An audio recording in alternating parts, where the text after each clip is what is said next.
Saudações, amigos da biologia. Tudo bem com vocês? Na aula de hoje, em biologia, o que a gente pode fazer nesta aula? Primeira coisa, olha só, uma pergunta bem básica. Você sabe quais são os critérios que utilizam para classificar os seres vivos?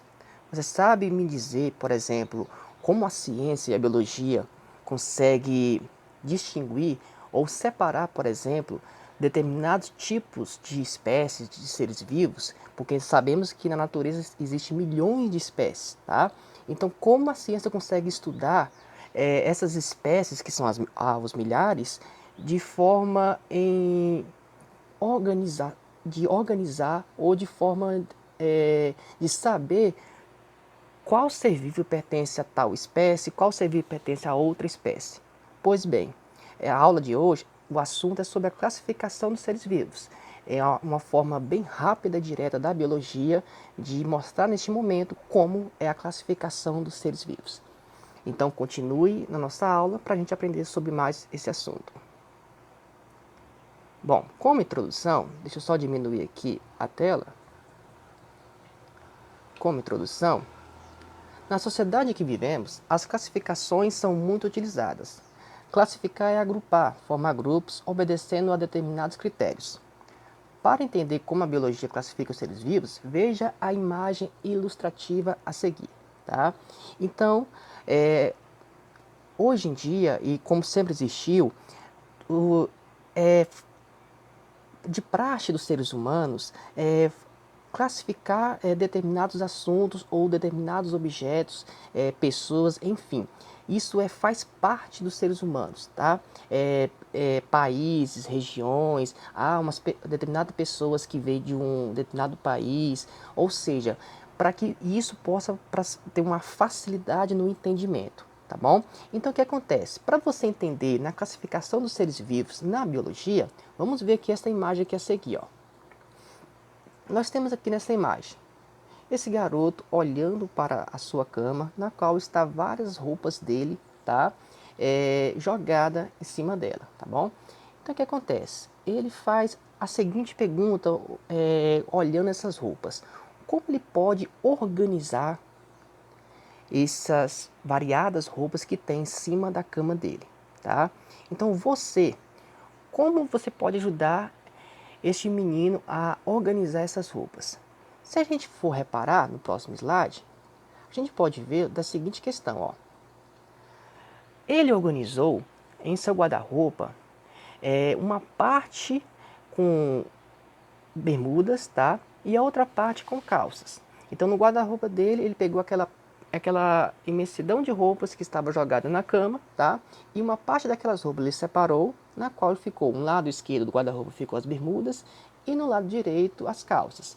Faz de conta que embaixo desse guarda-roupa ele colocou as camisas, mais embaixo as suas roupas íntimas, meias, etc, tá bom? O que acontece? Se a gente reparar também nesse lado esquerdo do guarda-roupa, na qual está as bermudas, olha só como que ele colocou.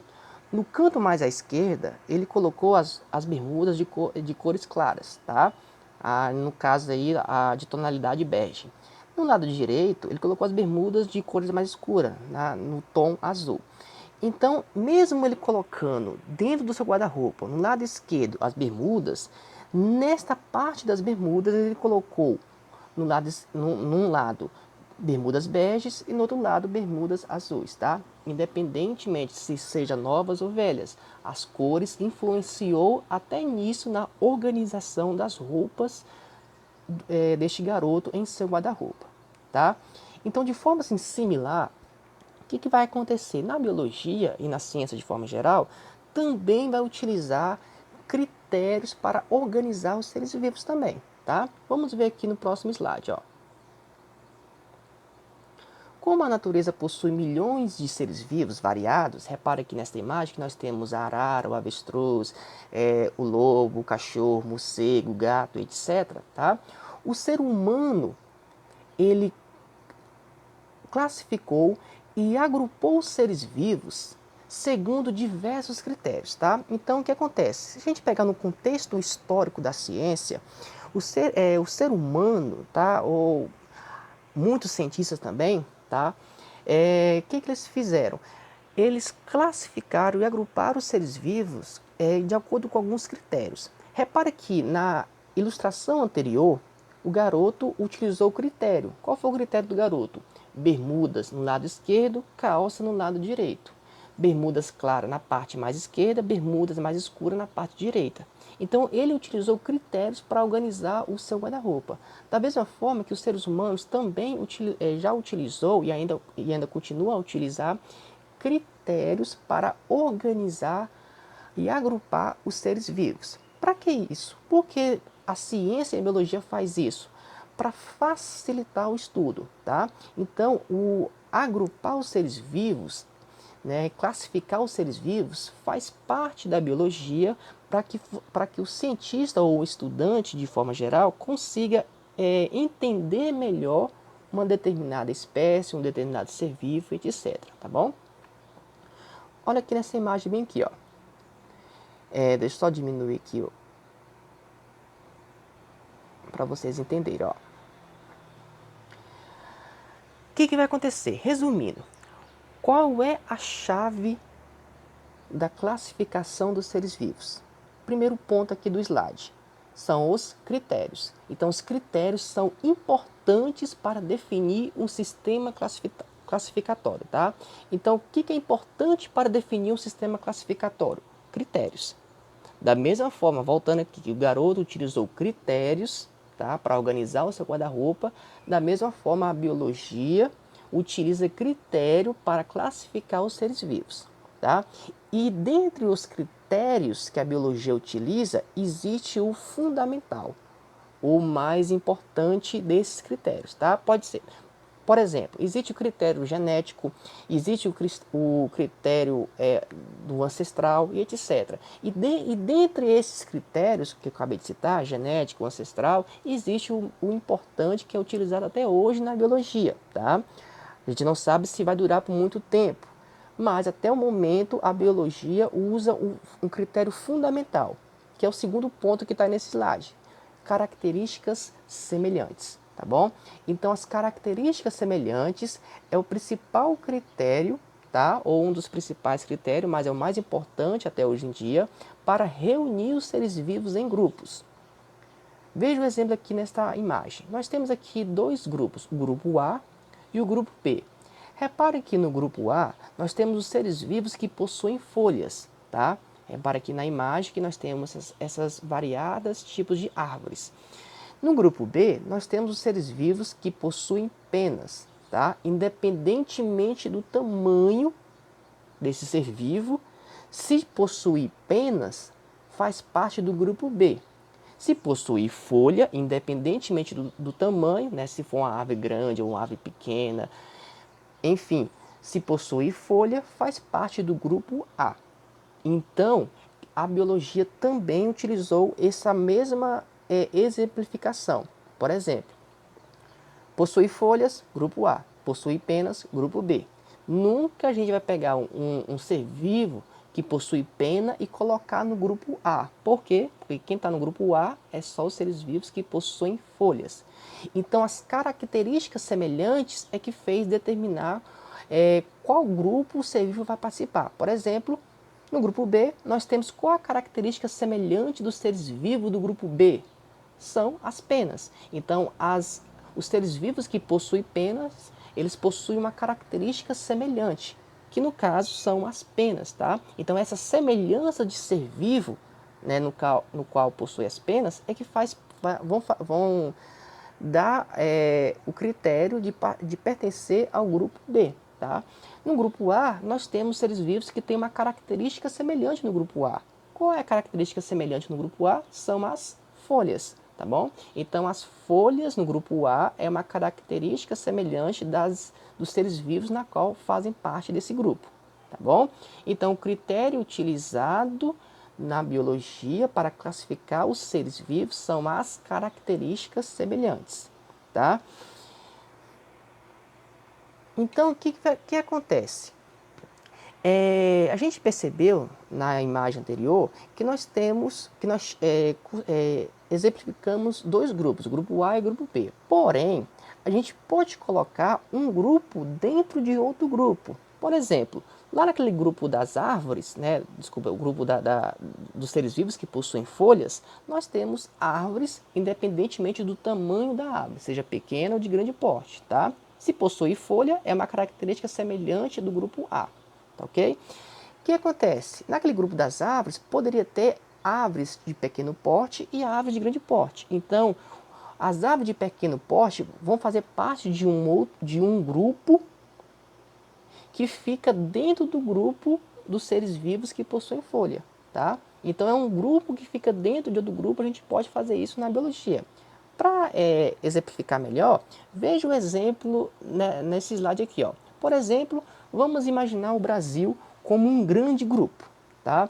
Repare que o nosso país, vamos imaginar que o nosso país seja um grande grupo, que dentro do nosso país existem vários grupos menores que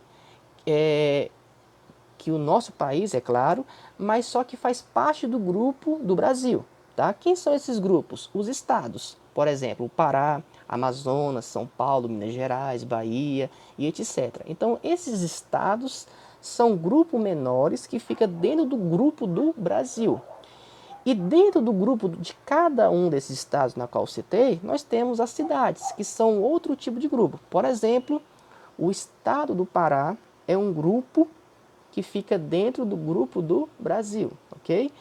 E dentro do grupo do estado do Pará existe as cidades, os municípios paraenses. Por exemplo, Rondon do Pará, Belém, Marabá, Tucuruí, Santarém, etc. Tá? Então, essas cidades fazem parte do grupo do Pará, na qual o grupo do Pará faz parte do grupo do Brasil.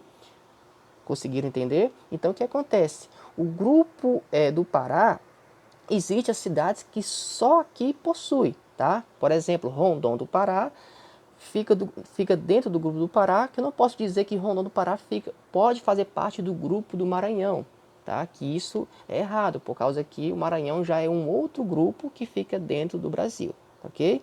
Então, essa mesma ilustração a gente pode pegar para a biologia. Então, o que a biologia fez? Ela fez um grande grupo, como no caso anterior, o nosso país, o Brasil. E existe também na biologia um grande grupo, que esse grande grupo recebe o nome de reino. Tá? Então, o reino é um imenso grupo que dentro desse reino existe outros grupos, que no caso, dentro do reino, existe o filo. Tá? Então, vamos imaginar aqui, ó, da mesma forma que o Brasil é um grande grupo, da mesma forma que na biologia, o reino é como se fosse o Brasil, o grande grupo. O filo são os estados, no caso, tá? Então, existem vários filos na natureza, tá bom? Então, o que vai acontecer? O reino é o grande grupo, o filo está dentro do reino, a classe está dentro do filo, a ordem está dentro da classe, a família está dentro da ordem, o gênero está dentro da família e a espécie está dentro do gênero, tá bom? Então, na verdade, a espécie é a última parte. A espécie é como se fosse, no caso do Brasil, as pessoas, tá? A população. Então, eu e você, a gente faz parte, a gente está dentro de um município, que nessa cidade está dentro de um estado, e que o estado está dentro de um país, que no caso é o Brasil. Da mesma forma que a espécie está dentro do gênero, que está dentro da família, está dentro da ordem, da classe, do filo, e por finalizando, o grande grupo, que é o reino, tá bom? Então, por causa disso, a biologia, ela conseguiu distinguir, tá? Ou colocar um exemplo de como seria esse menor grupo, que no caso é a espécie, tá? Nós temos lá o reino, que é o grande grupo, e lá o menorzinho, que é a espécie. Então, quem é essa espécie?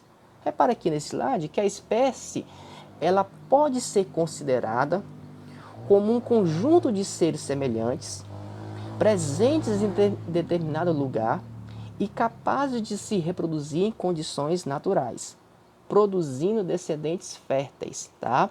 Então a espécie ela é um conjunto de seres semelhantes Então tem que ter algo semelhante entre esses seres vivos para dizer que ela é uma espécie, mas não só isso, tá? Por exemplo, seres vivos que possuem penas, ela pode ser considerado um tipo de espécie, tá bom? Por quê? Porque ela tem uma característica semelhante, que é as penas, tá? Que faz com que ela seja diferente de outro tipo de ser vivo. No caso, o ser vivo que possui folhas, por exemplo, tá? Então, o que acontece? Primeira coisa, tem que ter características semelhantes. Então, eu e você, nós fazemos parte da mesma espécie. Por quê? Porque nós temos características semelhantes, tá bom? Mas não só isso. A espécie precisa estar em um determinado lugar, tá? Ou em uma determinada região, território, etc. Essas espécies ela precisa estar localizada em uma determinada área no nosso planeta Terra, tá bom? Só que essas espécies elas precisam ser capazes de reproduzir de condições naturais, tá? Ou seja, não pode ter interferência humana para que a espécie possa se reproduzir. Por exemplo, o macho e a fêmea puder acasalar de forma natural, sem interferência humana, sem inseminação artificial, por exemplo, tá? Então, se o macho e a fêmea conseguem se acasalar de forma natural, já é o segundo critério da espécie. O primeiro critério da espécie são as características semelhantes e o segundo critério da espécie são as reproduções de forma natural, tá bom?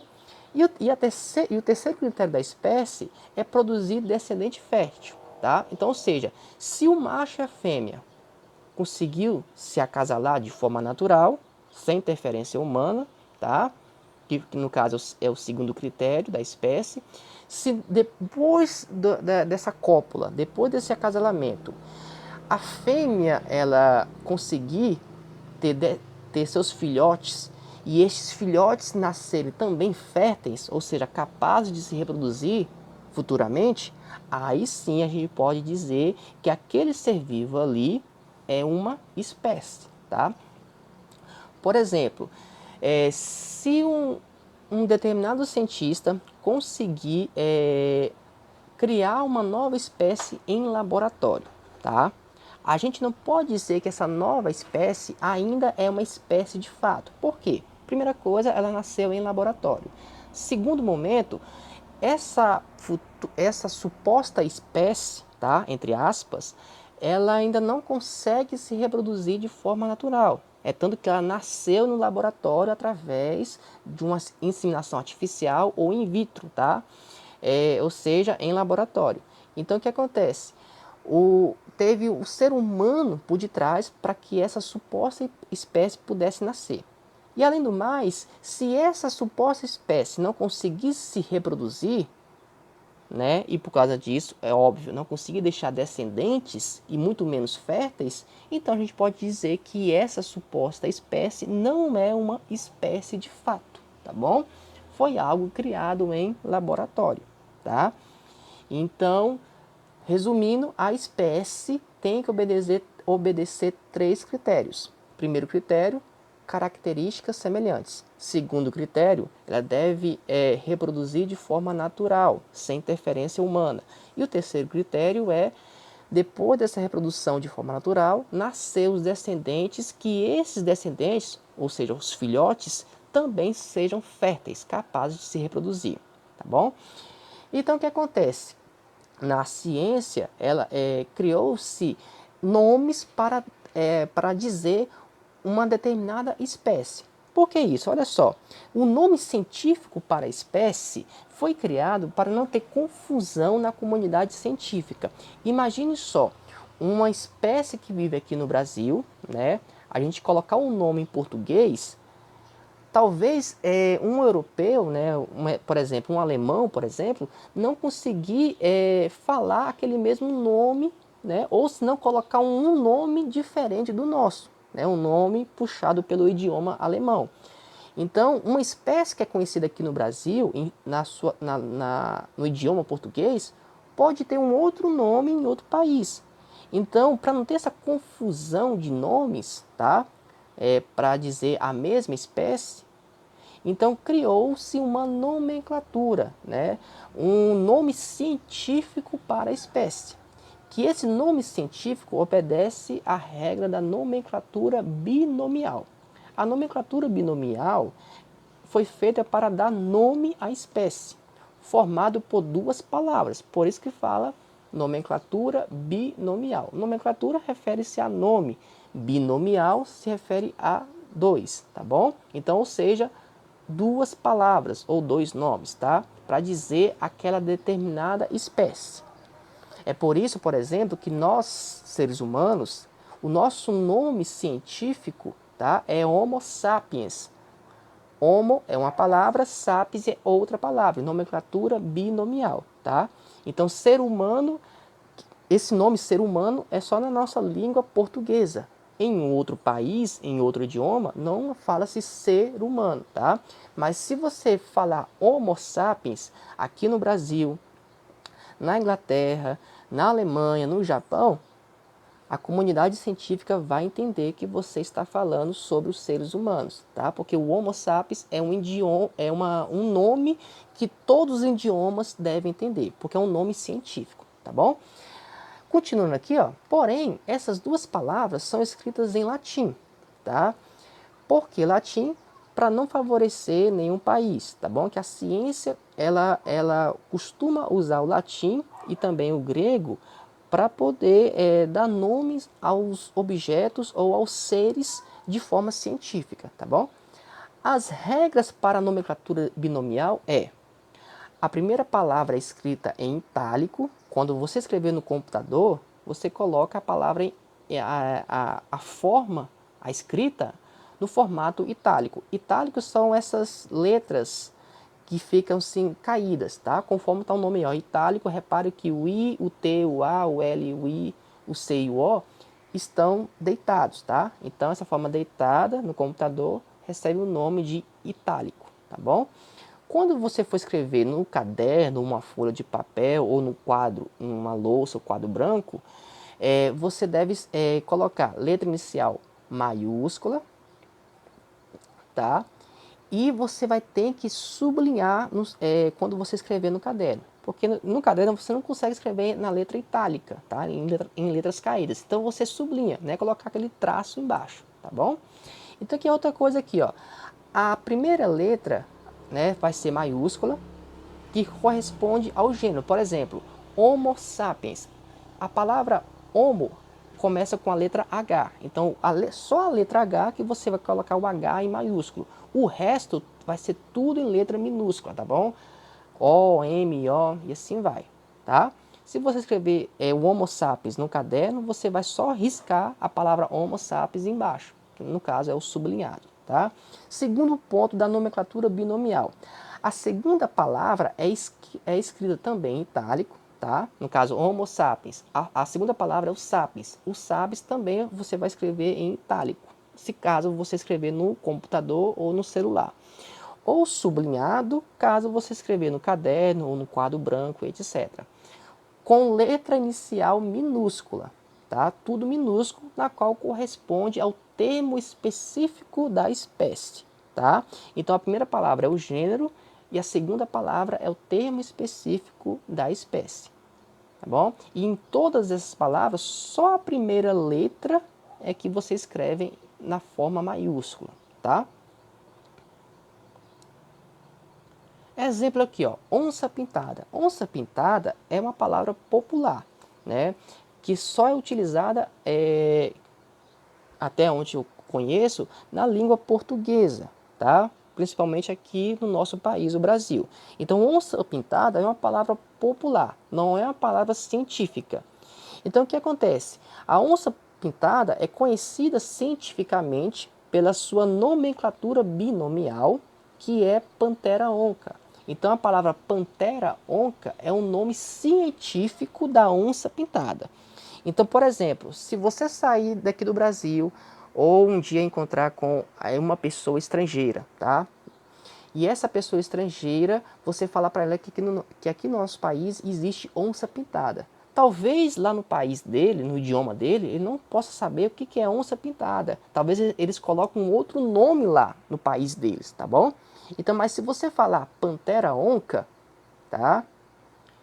Ele vai poder, se essa pessoa for um estudioso da biologia, ele vai entender que é a onça pintada. Se você falar pantera onca, porque a pantera onca é o nome oficial científico da onça pintada. Que esse nome pantera onca é falado em toda a comunidade científica, não importa o país ou o idioma, tá? Aí o que acontece? Ó, pantera onca. Quando digitar do computador, você vai escrever dessa forma aí, ó, pantera onca com as letras todas deitadas, tá? Ou seja, formato itálico.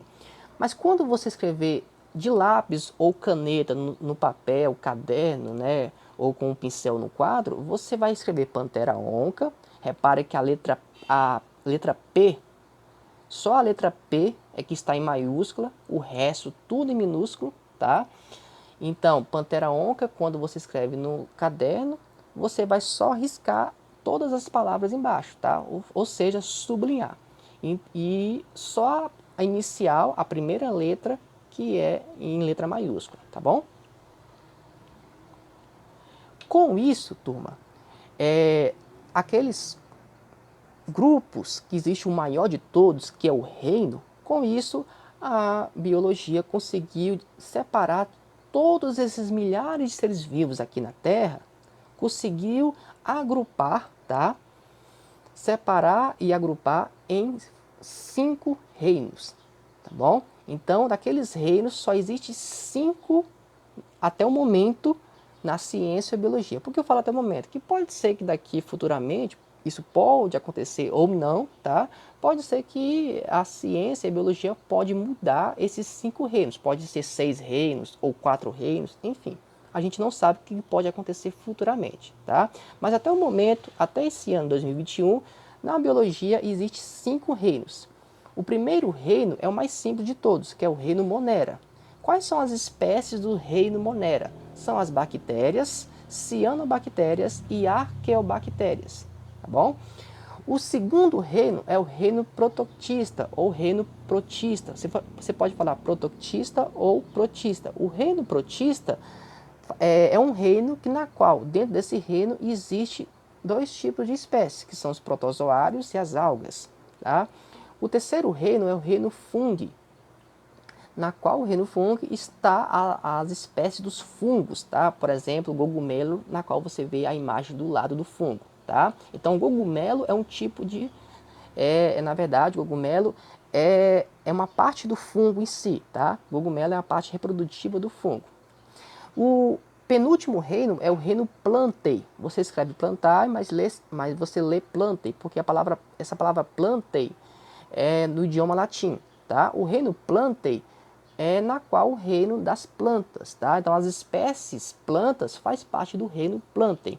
E por último, o reino animalia. Reino animalia, ou também conhecido como reino animal.